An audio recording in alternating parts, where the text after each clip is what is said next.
15 pinakamahal at pinakamalaking ginto na natuklasan sa kasaysayan. Welcome back sa Arvin Polo TV channel. Ang ginto ay matagal nang itinuturing bilang isa sa pinakamahalagang kayamanan sa buong mundo. Sa paglipas nga ng panahon, ang paghahanap sa mahahalagang nugget ang nagtulak sa maraming tao upang suungin ang panganib na may kaugnayan sa pagmimina. Maraming tao mula sa iba't ibang panig ng mundo ang nagnais makatagpo ng malalaking kayamanan. At ito ay nagdulot ng malaking pag-unlad ng maraming ekonomiya sa buong mundo. At sa video na ngang ito ay iisa-isahin natin ang mga pinakamalalaking ginto na natuklasan sa kasaysayan. Kaya simulan na natin. Number 1. Welcome Stranger Nugget. Ang Welcome Stranger Nugget ay natuklasan noong February 5, 1869. Itinuturing ito bilang pinakamalaking alluvial gold nugget na natuklasan sa kasaysayan.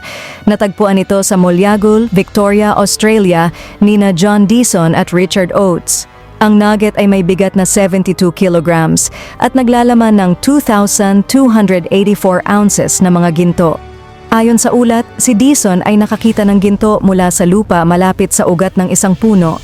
Pagkatapos nito ay sinuri nila ang lupa at natuklasan nila ang napakalaking nugget.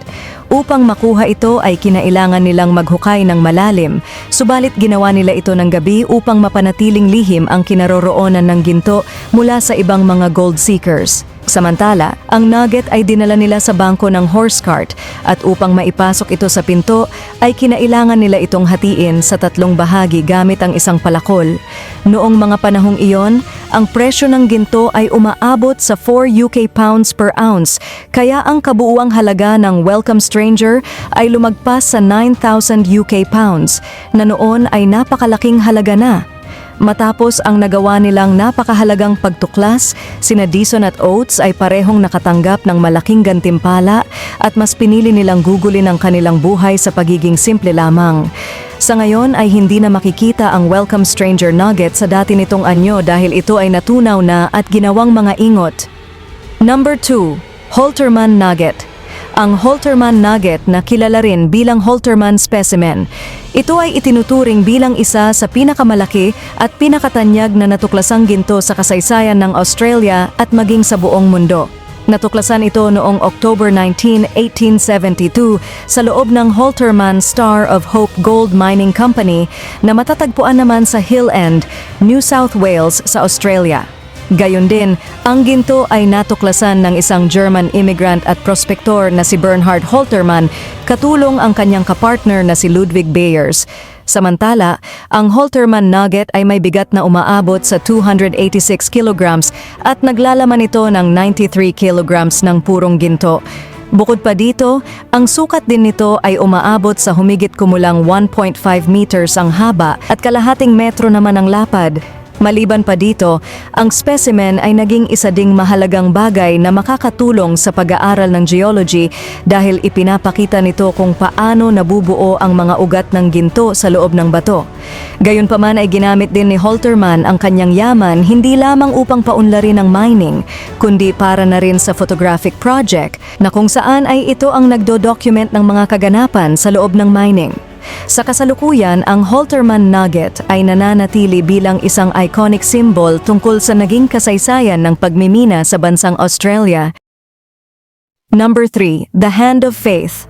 Ang The Hand of Faith ay isang malaking gold nugget na natuklasan noong October 1980 sa rehiyon ng Golden Triangle sa Victoria, Australia. Ang natuklasang ito ay itinuturing na isa sa mga pinakamalalaking gold nugget na natagpuan gamit ang isang metal detector at isa rin sa mga pinakamalaking nugget na nakikita pa rin hanggang sa kasalukuyan.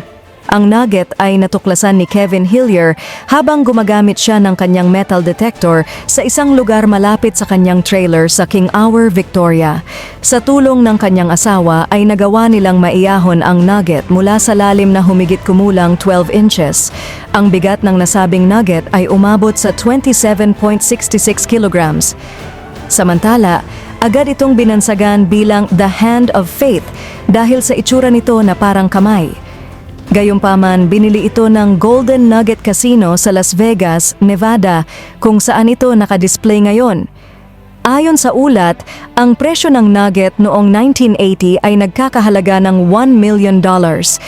Gayunpaman, ang kwento tungkol sa The Hand of Faith ay sumisimbolo sa kapalaran na maaaring ibunga kung ang isang tao ay marunong magsumikap at magtiyaga. Dagdag pa rito, ito rin ay nagpapaalala sa maraming tao tungkol sa mga hindi inaasahang kayamanan na maaaring matagpuan sa ilalim lamang ng lupa. Number 4. Pepita Canaan. Ang Pepita Canaan ay natuklasan ni Julio de Deus Filho sa Serra Pelada sa Pará, Brazil noong 1983. Ang nugget na ito ay itinuturing din bilang pinakamalaking golden nugget na makikita pa rin hanggang sa kasalukuyan. Samantala, ang timbang naman nito ay umaabot sa 60.82 kilograms. Gayon din, ang Serra Pelada ay isang lugar na dinadayo ng maraming tao upang maghanap ng pangkabuhayan mula sa mining. Bukod pa dito, matapos matuklasan ang gold nugget ay nagsimula ding lumago ang mining. At dahil dito ay libu-libong mga tao ang nakipagsapalaran sa pagbabakasakaling makakahanap din sila ng malalaking deposito ng mga ginto.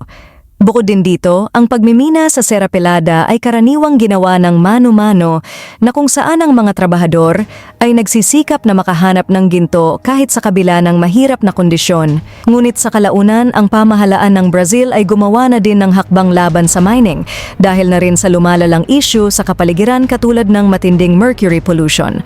Kaugnay nito, ang mining ay tuluyan ng ipinasara noong 1986 at dahil na rin dito kaya napuno ang lugar ng tubig at nagmistulang isang maruming lawa. Sa kasalukuyan, ang Pepita Canaan ay matatagpuan sa Museo de Valores do Banco Central sa Brasilia na hindi lamang sumisimbolo sa kayamanan ng Serra Pelada, kundi ito rin ay nagpapakita na ang pagmimina ay maaari ding magdulot ng iba't ibang problemang pangkapaligiran. Number 5. The Golden Eagle Nugget. Ang Golden Eagle Nugget ay natagpuan noong May 15, 1931 sa East Coolgardie Goldfield sa Larkinville, Western Australia. Natuklasan ito ng isang prospector na si Jim Larcombe kasama ang kanyang anak na si Jim Jr. at ang kanyang aso na si tinatawag na Lady. Ang gold nugget na ito ay may bigat na umaabot sa humigit kumulang 1,135 troy ounces. Samantala, ang nugget ay pinangalan ng Golden Eagle bilang pagkilala sa mga pangunahing katangian ng eagle tulad ng pagiging malakas, marangal at matatag. Ang balita tungkol dito ay hindi lamang kumalat sa buong Australia, kundi pati na rin sa buong mundo dahil bibihira lamang ang mga pagkakataon na makatagpo ng ganito kalaking nugget. Gayunpaman, ang Golden Eagle ay ipinakita din sa iba't ibang exhibition bago ito tuluyang tinunaw at ibenta sa Perth Mint, kung saan ito ay ginawang mga gold bar. Ang pagkakatuklas sa Golden Eagle ay nagpasigla sa industriya ng pagmimina sa Australia noong mga panahong iyon. Bagamat hindi na makikita ang nugget sa dati nitong anyo, ay nananatili pa rin ito bilang isang simbolo ng kasaysayan at kayamanan ng mga likas na yaman ng Australia. Sa kasalukuyan, ang kwento tungkol sa Golden Eagle ay nagpapaalala sa mga tao tungkol sa panahon ng Gold Rush at ang posibilidad na makadiskubre pa ng mas malalaking mga ginto sa mga hindi inaasahang lugar. Ito rin ay isang patunay sa mga pagsusumikap at katatagan ng mga prospektor na nagpapatuloy sa kanilang paghahanap sa kabila ng mga hamon at kahirapan na maaari nilang kaharapin. Number 6. Fricot Nugget. Ang Fricot Nugget ay isang malaki at natatanging piraso ng crystalline gold na natuklasan noong taong 1864. Ito ay matatagpuan sa American River sa California at bahagi din ito ng kilalang rehiyon ng Gold Country sa Sierra Nevada. Gayun din, ang nugget na ito ay may timbang na umaabot sa humigit kumulang 201 ounces at itinuturing din ito bilang isa sa pinakamalaking kristal ng ginto na natagpuan sa California na kung saan ito ay hindi natunaw. Maliban dito, ang ginto ay natuklasan ng isang minero na si Claude Shana at ipinangalan din niya ito sa kanyang kaibigan na si William Fricot na isa namang mangangalakal at minero na mula sa France. Bukod pa dito, ang nuggets ay kilala din sa pagkakaroon nito ng high-quality crystallization. Gayunpaman, ang Fricot Nugget ay nagsisilbi din bilang simbolo ng naging kasaysayan ng pagmimina ng ginto sa California. Gayon din naman ay itinampok din ito sa iba't ibang exhibition kabilang na dito ang California State Mineral Exhibit sa Mariposa at ang San Francisco Mint kung saan ito ipinakita bilang isang pangunahing atraksyon. Sa kasalukuyan, ang Freeport Nugget ay permanenteng nakadisplay sa California State Mining and Mineral Museum, matatagpuan sa Mariposa sa California. Gayon din, ang museum ay nag-aalok sa mga bisita ng pagkakataon upang makita ng malapitan ang nugget at upang lubusang maunawaan ang makulay na kasaysayan ng pagmimina ng ginto sa rehiyon. Number 7. The Boot of Cortez. Ang Boot of Cortez ay isang tanyag at natatanging piraso ng ginto na natuklasan sa Sonoran Desert sa Mexico noong 1989. Ito ang pinakamalaking golden nugget na natagpuan sa West Hemisphere. Ang nugget na ito ay may timbang na umaabot sa halos 389.4 troy ounces at ipinangalan sa Spanish conquistador na si Hernan Cortez na siyang sumakop sa Mexico noong 16th century. Ang hindi pangkaraniwang anyo at sukat ng Boot of Cortez ay ginawang isang kahangahangang obra sa larangan ng mineralogy. Ang nugget ay kahugis ng isang bota na kung saan ito ang naging dahilan kung bakit ito pinangalanang The Boot of Cortez. Sa kabilang banda naman, ang piraso ng ginto ay natuklasan gamit ang isang metal detector ng isa ring local explorer. Ang pagkakakita sa gintong ito ay nagbukas ng panibagong interes at inspirasyon para sa mga gold seekers sa rehiyon. Dagdag pa rito, ang The Boot of Cortez ay ipinakita rin sa iba't ibang palabas bago ito ipinagbili sa isang auction. Sa auction na ginanap ng Christie's sa New York noong 2008. Gayunpaman, ang Golden Nugget ay naibenta sa halagang $1.5 million. Ang mataas na halaga nito ay hindi lamang dahil sa laki at timbang nito, kundi pati na rin sa pambihirang katangian at anyo nito. Ang kwento tungkol dito ay tumatak sa isipan ng napakaraming tao, lalo na sa mga nagnanais umunlad ang kanilang pamumuhay. Number 8. Alaska Centennial Nugget. Ang Alaska Centennial Nugget ay kilala bilang isa sa pinakamalaking gold nugget na natuklasan sa kasaysayan ng Alaska at maging sa buong mundo. Ito ay natagpuan ni Barry Clay sa Swift Creek Mine na malapit sa Ruby sa Alaska noong June 20, 1998. Bukod dito, ang bigat ng nasabing nugget ay umaabot ng humigit kumulang 294.10 troy ounces. Gayun din, ang pagkakatuklas sa Alaska Centennial Nugget ay nangyari sa ika-100 years anniversary simula nang maganap ang Yukon Gold Rush sa rehiyon.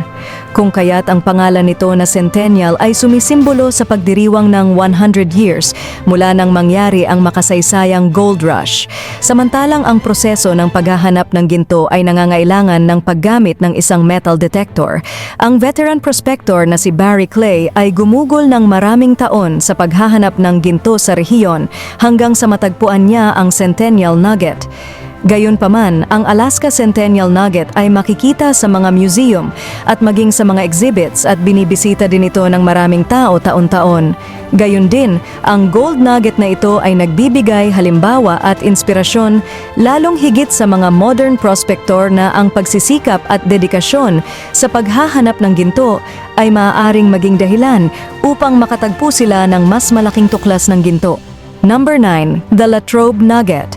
Ang The Latrobe Nugget ay natuklasan noong panahon ng Victorian Gold Rush sa kalagitnaan ng 19th century. Ito ay natagpuan sa Australia, particular sa rehiyon ng Victoria. Gayon din, ang nugget na ito ay ipinangalan kay Charles Latrobe na siyang kauna-unahang Lieutenant Governor ng Victoria. Bukod pa dito, ang Latrobe Nugget ay may bigat na umaabot sa 717 grams. Ang hugis nito ay irregular na kung saan ay mayroon itong mga protuberances at indentations na kung saan ay nagpapakita din ito ng natural process kung paano ito nabubuo sa ilalim ng lupa. Gayon din, ang kulay nito ay makinang na dilaw na may kaunting kulay pula dahil na sa pagkakaroon nito ng iba pang mga mineral. Samantala, ang Latrobe Nugget ay itinuturing din bilang isang mahalagang bahagi ng kasaysayan ng pagmimina sa Australia dahil ipinapakita nito ang natural na mga yamang mineral na matatagpuan sa bansa. Matapos ito, ay naging sentro din ito ng atensyon hindi lamang sa Australia kundi maging na rin sa buong mundo. Sa kasalukuyan, ang Latrobe Nugget ay nakadisplay sa Melbourne Museum bilang bahagi ng kanilang koleksyon ng mga minerals at gold specimens. Dahil dito ay maraming mga turista ang patuloy na humahanga sa ganda ng nasabing ginto. Sa kabila din nito, ang Latrobe Nugget ay hindi lamang isang maituturing na ginto, kundi ito din ay simbolo ng kasaysayan, pag-asa at ng walang hanggang paghahanap ng tao para sa kayamanan at pag-unlad. Number 10, the Mojave Nugget. Ang The Mojave Nugget ay natuklasan ni Ty Paulsen noong 1977 gamit ang kanyang metal detector sa rehiyon ng Mojave Desert sa California, USA. Ang nugget ay may bigat na umaabot sa humigit kumulang 4.42 kilograms. Ito rin ay isang kahanga-hangang likas na yaman na natagpuan sa ilalim ng disyerto. Ang gintong ito ay hindi lamang nakilala dahil sa laki nito, kundi pati na rin sa lugar kung saan ito natagpuan dahil mahirap ang kondisyong sa Mojave Desert at bihira lamang itong puntahan ng mga tao. Ang desyertong ito na umaabot mula sa South California hanggang sa Nevada, Utah at Arizona. At ito ay may malawak na kasaysayan na may kaugnayan sa pagmimina mula pa noong 19th century, ngunit bibihira lamang ang mga pagkakataon na makatagpo ng mga ganito kalaking nugget. Samantala, noong panahon na natuklasan, ang nugget na ito, ang halaga ng Mojave Nugget ay tinatayang umabot sa mahigit $200,000. Ngunit sa mga sumunod na taon, ito ay naging mas mahalaga dahil sa naging kasaysayan at hindi pangkaraniwang katangian nito. Gayunpaman, ang nugget ay kasalukuyang nakadisplay sa Natural History Museum of Los Angeles County, kung saan ito ay isa sa mga pangunahing center of attraction sa lugar. Ang The Mojave Nugget ay nagpapaalala tungkol sa mga pangarap ng maraming prospectors at adventurers na naglakbay sa disyerto upang maghanap ng mga kayamanan. Number 11, Ironstone's Crown Jewel. Ang Ironstone's Crown Jewel ay natuklasan ng Sonora Mining Corporation noong December 24, 1992 sa Jamestown sa California. Gayun din naman, ang timbang nito ay umaabot sa 16.4 kilograms. Dahil dito ay itinuturing din ito bilang isa sa pinakamalaking gold nugget na natuklasan sa kasaysayan ng California. Bukod sa ginto, ang nugget na ito ay nagtataglay din ng maraming uri ng mineral katulad na ore. Ang mataas na amount ng ore ay malaking bagay sa paggawa ng mga high quality na mga bakal na ginagamit naman sa construction. Gayun din naman ay malaki ang naitulong ng Ironstone's Crown Jewel na ito sa pag-unlad ng ekonomiya ng rehiyon. Kaugnay nito, ito din ay nagbigay daan upang dayuhin ito ng maraming mangangalakal mula sa iba't ibang bansa. Dahil dito ay nagbigyan din ng malaking oportunidad ang mga naninirahan dito na magkaroon ng mga trabaho at mga pagkakakitaan. Maliban pa dito, ang nugget na ito ay ginamit din sa paggawa ng mga advanced na alloys na ginagamit sa aerospace, militar at maging sa aspeto ng medical. Gayun din, ang Ironstone's Crown Jewel ay nagsisilbi din bilang simbolo ng pagkakakilanlan ng rehiyon. Gayunpaman, ito ay patuloy pa ring kinikilala hanggang sa kasalukuyan. Makikita ito sa mga museum na sumisimbolo sa makulay na kasaysayan ng Ironstone's Crown Jewel sa lugar at nagbibigay din ito ng kaalaman tungkol sa kultura ng pagmimina sa California. Number 12, Normandy Nugget. Ang Normandy Nugget ay isa sa pinakamahalagang gold nugget na natagpuan sa Australia.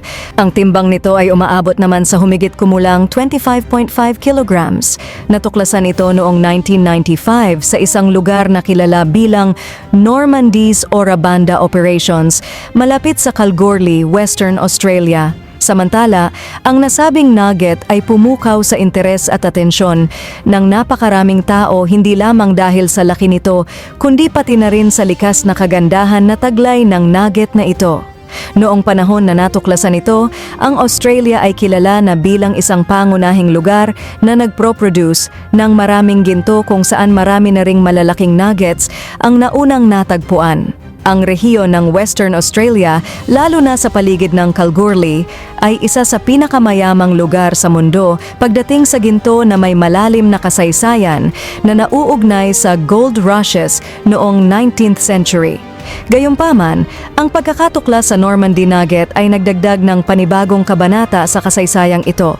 Dagdag pa rito, matapos ang pagkakatuklas dito, ang Normandy Nugget ay naging isang simbolo ng kayamanan at kasaganahan pagdating sa sektor ng pagmimina sa Australia.